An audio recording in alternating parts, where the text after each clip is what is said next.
Hi everybody, my name is Maria. I studied this course about sustainable development with all the things I learned at university, some books I read, conclusions, and maybe some proposals I have.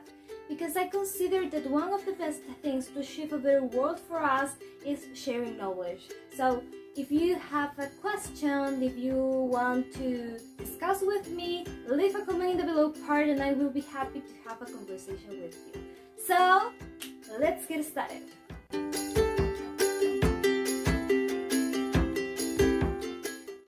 In the last video I mentioned that we need to keep in mind three things to talk about sustainable development: social progress, economic development, and climate and environment. So today we're going to talk about economic development theories.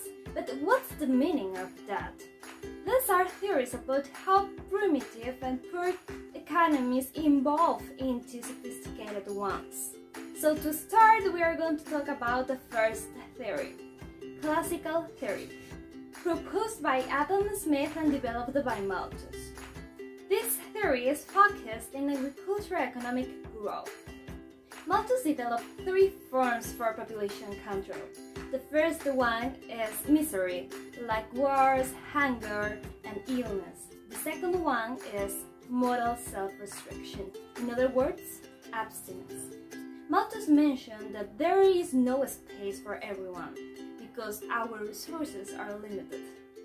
The second theory is the modern theory, developed by Walt Whitman Rastow. Whitman mentioned that the modern societies are more productive and socially just. He mentioned that modernization has 5 stages. The first one is traditional society, which depends on rural economy. This stage is characterized by the absence of modern technologies, subsistence agriculture, and limited technology. The second stage is the transitional stage, which depends on education and skills development.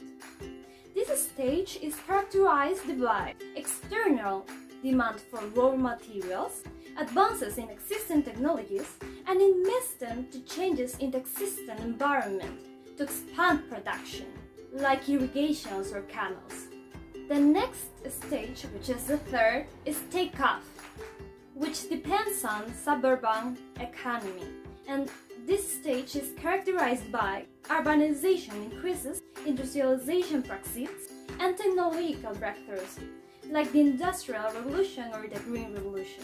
The next stage, which is the fourth, is the drive to maturity, which depends on growth and development economies. This stage is characterized by a large-scale investment in social infrastructure and diversification of the industrial base. And the fifth and the last one stage, which is high mass consumption, depends on global economy. This stage is characterized by an economy dominated by the industrial base, an urban society, and the access to basic needs and additional goods. I would like to stop in this part because we can notice that Whitman mentioned that technology like base to achieve this modern society. So I have a question: why rich countries in natural resources are poor and why poor countries in natural resources are rich? I'll leave in the below part an article written by Julianic. He explained more about it, but I'm going to give you my own words of what I think about it. Countries that has enough natural resources to survive don't focus in other areas like innovation or technology. So that's a problem because the poor countries' natural resources don't have natural resources, so they improve their technology, they innovate constantly, and that's the main difference about rich countries and poor countries. To continue with a modern theory, Whitman mentioned that to achieve this modern society, we need to change traditional values for Western values. And what does it mean? We need to change collectivism to individualism. We need to change attributed status to achieved status. In other words, Whitman mentioned that needs generates communism and personal desires generates capitalism.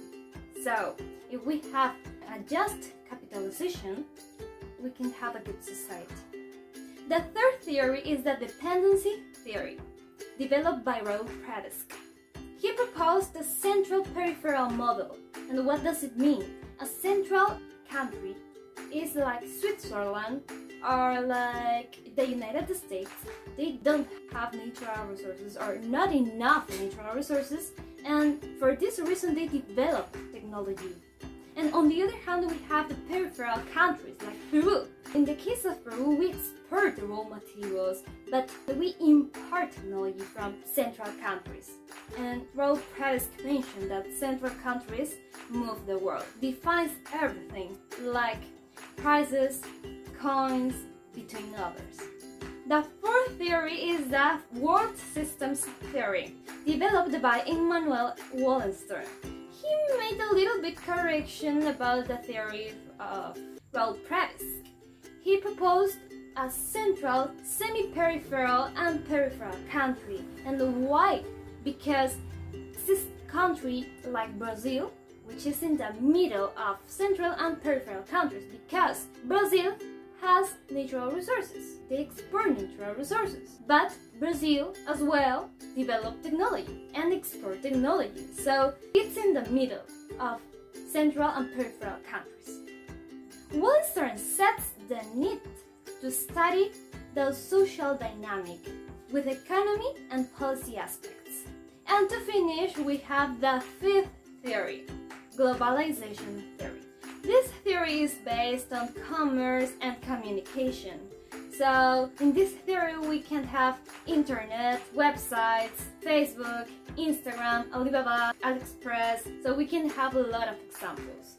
To sum up, in my view, I agree with Wallerstein and Whitman because their theories explain what we need to do to achieve this economic development. In my country, we know that we have enough natural resources, that we need to work in synergy between government, private sector and society to improve innovation, to improve technology, to achieve this balance between natural resources and technology. And if we have this synergy, we can be a sustainable country, or in other words, a just country. So I hope you find this video interesting. And if you have a question, please leave a comment in the below part. And if you think this video can help another person, please share it and see you soon. Bye!